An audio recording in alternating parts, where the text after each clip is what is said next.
கணவனை நம்ம கட்டுக்குள்ளே வச்சுக்கணும், எங்கேயும் போயிடுவானோ, நம்மளை விட்டு போயிடுவானோ அப்படிங்கிற எண்ணங்கள் சிந்தனைகள் வந்து கட்டுக்குள்ளே வைக்க நினச்சிங்கன்னா அந்த பந்தம் உடைஞ்சிரும்.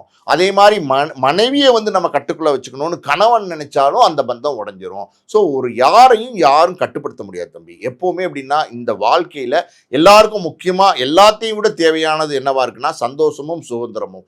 அது இல்லாத ஒரு சூழ்நிலை வந்து யாருக்கு வந்தாலும் அது உடையும். அப்படி தான் வந்து பார்த்தீங்கன்னா நான் பார்க்குறேன், ஜெயம் ரவி ஆர்த்தி 2 பேரும் காதல் தம்பதிகளாக நல்ல சந்தோஷமாக இருந்தாங்க. அதுக்கு சாட்சியா நிறைய வீடியோகள் சோஷியல் மீடியாலே இருக்கு. ஒன்னா பேட்டி கொடுத்தது, சிரிச்சது, வச்சது, விழாக்களுக்கு வந்தது எல்லாம் நம்ம பார்க்குறோம். ஆனால் அந்த காதல் ஏன் உடைந்தது?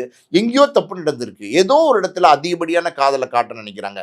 பொசசிவ்னஸ் வந்துருச்சுன்னு வச்சுக்கோங்களேன், யாரோட பேசினாலும் குற்றமா தெரியும், யாரோட பேசினாலும் தப்பா தெரியும். ஒரு ஆண் நண்பரோட ஃபோனில் பேசிட்டு இருந்தா கூட யாரோட பேசின, என்ன பேசின, ஃபோனை காட்டு, நம்பரை காட்டு, அவர்கிட்ட தான் பேசினியா அப்படிங்கிற மாதிரிலாம் கிராஸ் வெரிஃபிகேஷன் பண்ண சொல்லுவோம். அது இல்லாமல் பார்த்தீங்கன்னா அவர் சொல்லியிருக்காரு, என்னுடைய கார்டு ஒரே ஒரு ஜாயிண்ட் அக்கௌண்ட் இருக்குது, அதில் ஏடிஎம் கார்டில் பணம் எடுத்தால் கூட அந்த மெசேஜ் அவங்களுக்கு போனோன்னே ஏன் எடுத்த, எதுக்கு எடுத்த, என்ன காரணம் எடுத்த, உனக்கு என்ன தேவை இருக்குது, இப்படி பல கேள்விகளை கொடுத்தாங்க, குடைச்சல் கொடுத்தாங்க.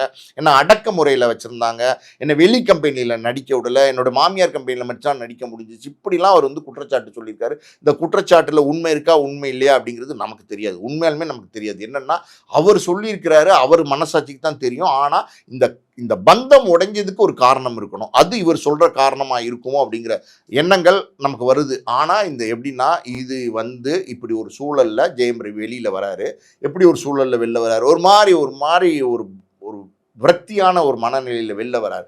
வெளில வரும்போது அவருக்கு ஒரு ஆறுதல் வேணும், கண்டிப்பா வேணும். அது இல்லைன்னா அது அந்த இடத்துல அவர் உடைஞ்சு போயிருப்பாரு. அப்படி ஒரு ஆறுதலா ஸ்பிரிச்சுவல் ஹீலர் அப்படின்னு சொல்லக்கூடிய இந்த கெனிஷா பிரான்சிஸ் கிட்ட போயிருக்காரு.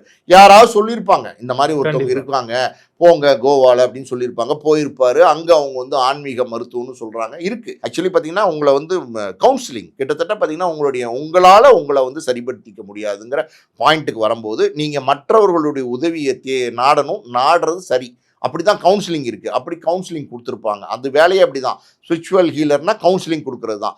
அப்போ அந்த அவருடைய கஷ்டங்களை வந்து சமநிலைப்படுத்தி, ஆறுதல் படுத்தி, சமாதானப்படுத்தி, அவங்க மனசில் வந்து மறுபடியும் ஒரு அமைதியை வந்து உண்டு பண்ணியிருக்காங்க அவங்க. அதுக்கப்புறம் அந்த நட்பு வந்து தொடர்ந்துருக்கு. இந்த மாதிரி ஒரு கவுன்சிலிங்கை பெண் தான் கொடுக்கணும்னு அவசியம் இல்லை, ஆண் கூட கொடுக்கலாம், ஆண் நண்பராக கூட இருக்கலாம். ஆனால் இங்கே ஒரு பெண் கொடுத்துருக்குறாங்க அப்படின்னும் போது ஒரு ஒரு ஒரு மாதிரி ஒரு டிப்ரெஷன் பாயிண்டில் இருக்கிற ஒருத்தர் அந்த பெண்ணோட ஒரு நட்பு ஏற்பட்டிருக்கு. அந்த நட்பு காதல் இல்லை, அது வந்து வெறும் நட்பு தான் அவங்க சொல்கிறாங்க. ஆனால் இவர் பல இடங்களில் பொது வெளியில் வந்து வராருங்கிறது வேற விஷயம்.